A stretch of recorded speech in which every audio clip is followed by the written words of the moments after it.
در حدیث رسول خدا می فرمایند دروازه توبه چنان دروازه وسیع است که یک انسان اسب سواری اگر بخواهد که از این طرف دروازه تا به این طرف سیر بکند، اگر چندین سال را روان بشود باز هم او دروازه را طی کرده نمیتواند. او دروازه چی وقت بسته می شود؟ او دروازه در دو وقت مسدود می شود. یک وقتی که ان الله یقبل توبة العبد ما لم یغرغر، او هنگامی که نفس به حلقوم برسد، او وقتی که فایده نمی کند که انسان بگه اشتباه کرده.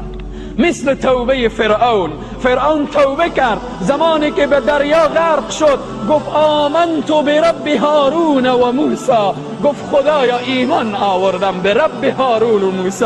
اینجا جبرائیل از اون لوش دریا برمی دارد، بر دهن فرعون میزند الان و قد عصیت قبله و کنت من المفسدین. آیا ای انسان بدبخت الان ایمان آوردی که بودی از جمله مفسدین در روح زمین؟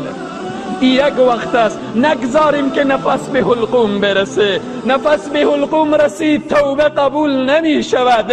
هنوز نفس من و تو خواهر و برادر به حلقوم نرسیده، هنوز فرصت داریم، هنوز دروازه توبه بر روی من و تو باز است. یک مسدود شدن یکی از جمله علامت‌های کبرای قیامت. آن هنگامی که این خورشید از طرف مغرب طلوع کند، در این روزها میبینیم از طرف مشرق طلوع میکند. یکی از علامتهای آخر الزمان اینه که ناگه که انسانها از خواب بیدار میشوند که خورشید از طرف مغرب طلوع کرده. آن هنگامی است که دروازه توبه بسته می شود. همه کفار ایمان میارن، به حالشان فایده نمی کند. فساق همه متقی میشن، به حالشان فایده نمیکنه. اون خواهر بی حجاب در اون لحظه با حجاب بشه، به حالش فایده نمیکنه. او انسان بدبخت و شقی هر قدر بگه یا الله اشتباه کردم، دیگر توبهش پذیرفته نمیشه. پس سروران عزیز و بزرگوار، هنوز خورشید از مغرب طلوع نکرده، هنوز نفس به حلقوم نرسیده، دروازه توبه باز است. بیا محبوب خدا شو، بیا دوستی خدا شو. با یک ندامت و پشیمانی درگاه الله درگاه نومیدی نیست. در حدیث رسول خدا می فرمایند دروازه توبه چنان دروازه وسیع است که یک انسان اسب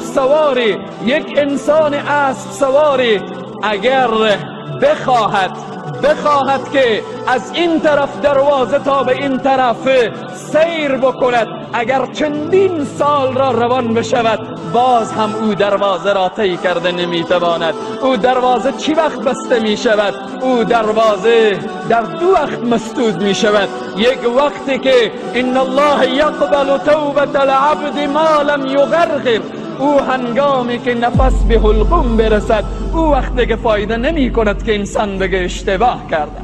مثل توبه فرعون توبه کرد زمانی که به دریا غرق شد، گفت آمنت برب هارون و موسی، گفت خدایا ایمان آوردم به رب هارون و موسی. اینجا جبرائیل از اون لوش دریا برمی دارد، بر دهن فرعون میزند الان و قد عصیت قبله و کنت من المفسدین. آیا ای انسان بدبخت الان ایمان آوردی که بودی از جمله مفسدین در روح زمین؟ یک وقت است نگذاریم که نفس به حلقوم برسه. نفس به حلقوم رسید توبه قبول نمی شود. هنوز نفس من و تو خواهر و برادر به حلقوم نرسیده، هنوز فرصت داریم، هنوز دروازه توبه بر روی من و تو باز است.